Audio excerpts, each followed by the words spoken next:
స్వామి శరణమయ్యప్ప శరణమయ్యప్ప స్వామి శరణమయ్యప్ప.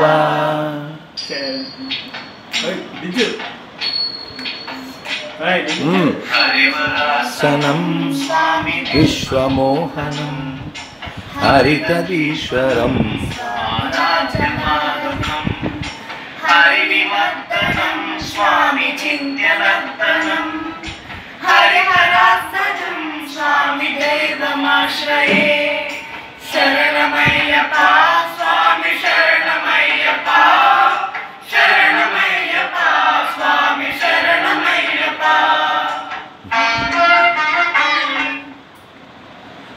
ఇప్పుడు మనం మాతృమూర్తుల యొక్క అభిప్రాయం తెలుసుకుందాం.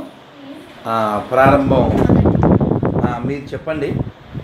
ఈ సుప్రీంకోర్టు స్త్రీలు ఇచ్చినటువంటి స్త్రీలు కూడా శబరిమలలో ప్రవేశించవచ్చు, దర్శనం చేసుకోవచ్చు, వివక్ష లేదు అంటూ ఇచ్చిన తీర్పు మీద మీ అభిప్రాయం చెప్పండి. గౌరవనీయులైన సుప్రీంకోర్టు ప్రధాన న్యాయమూర్తులారా, మాకు మీరిచ్చే తీర్పుల కంటే మాకు భగవంతుడు శాస్త్రం మాత్రం ముఖ్యం. మేము ఏ సమయానికి శబరిమల దర్శనం చేసుకోవాలో ఆ సమయానికే వెళ్తాం.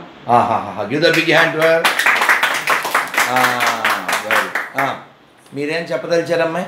సుప్రీంకోర్టు న్యాయమూర్తులారా,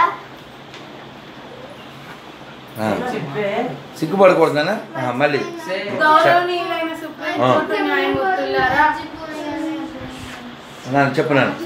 గౌరవనీయులైన సుప్రీంకోర్టు న్యాయమూర్తులారా, మాకు కంగారు ఏమీ లేదు. శబరిమల దర్శనంకై మేము వేచి ఉండగలము.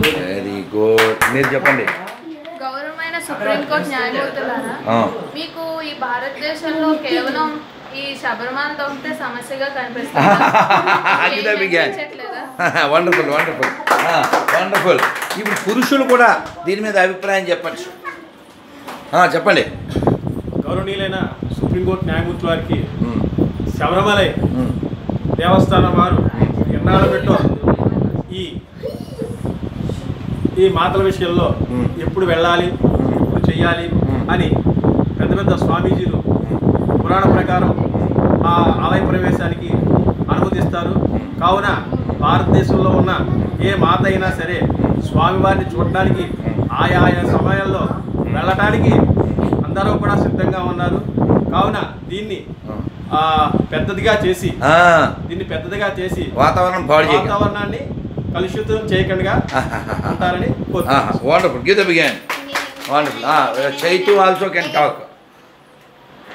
ఈ రాజ్యాంగం కేవలం హిందువులకు మాత్రమే పెట్టిందా అని నేను సుప్రీంకోర్టు న్యాయవాదులను ప్రశ్నిస్తున్నాను. Very good, wonderful. Anybody want to talk? Very good. మరొక్కసారి స్వామి.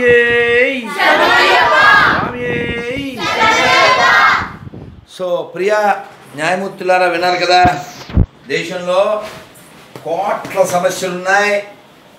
మీరు దీపావళి గురించి మాట్లాడేస్తారు, తీర్పులు ఇచ్చేస్తారు. అలాగే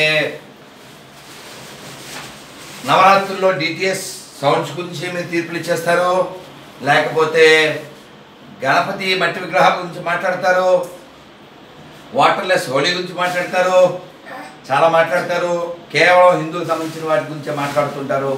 జల్లికట్టు కావచ్చు, మరొకటి కావచ్చు. అదంతా పక్కన పెడితే ఇప్పుడు ఆడవాళ్ళు మసీదుల్లోకి వెళ్ళడానికి వాళ్ళ ఖురాన్ పురాణం ఒప్పుకోదు. సో మీరు వాళ్ళకు కూడా సమాన హక్కులు కల్పించాలి. రాజ్యాంగం ప్రకారం అందరూ సమానమని కదా మీరు చెప్తున్నారు. కాబట్టి ఒక భారతీయుడిగా, స్వేచ్ఛా స్వతంత్రాలు కలిగిన భారతదేశ పౌరుడిగా, మా యొక్క హిందువుగా ఒక ఆవేదన నేను వ్యక్తం చేస్తున్నా. మీరు ఈ సమానత్వాన్ని మసీదులో కూడా ప్రవేశపెట్టాలి. ప్రతి మసీదులో స్త్రీలకి, మాతృమూర్తులకి ప్రార్థన చేసుకునే అవకాశం కల్పించాలి అని మేము అడగాం. ఎందుకంటే అది వాళ్ళకి సంబంధించిన విషయం, ఇది మాకు సంబంధించిన విషయం. కాబట్టి మీ పరిధిలో మీరు, మా పరిధిలో మేము ఉంటే దేశం చాలా బాగుంటుంది. రాజ్యాంగం మొన్నే పుట్టింది, శాస్త్రం ఎప్పుడో పుట్టింది.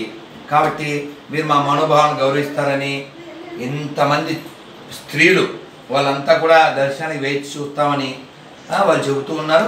అందరూ అదే చేస్తారు. మరొక ఫన్నీయెస్ట్ థింగ్ ఏంటంటే మాకు దర్శనం అక్కడ కావాలని ఏ ఆడవాళ్ళు అడగలేదు, అడిగింది ఒక పురుషుడు, అది కూడా హిందూ కానివాడు. కాబట్టి మీరు విజ్ఞతతో ఆలోచించి మీరు పెద్ద మనుషులను నిరూపించుకోవాలని, ఈ తీర్పును వెనక్కి తీసుకోవాలని, హిందువుల యొక్క మనోభావాలను గౌరవించాలని మేము కోరుకుంటున్నాం. స్వామి శరణమయ్యప్ప.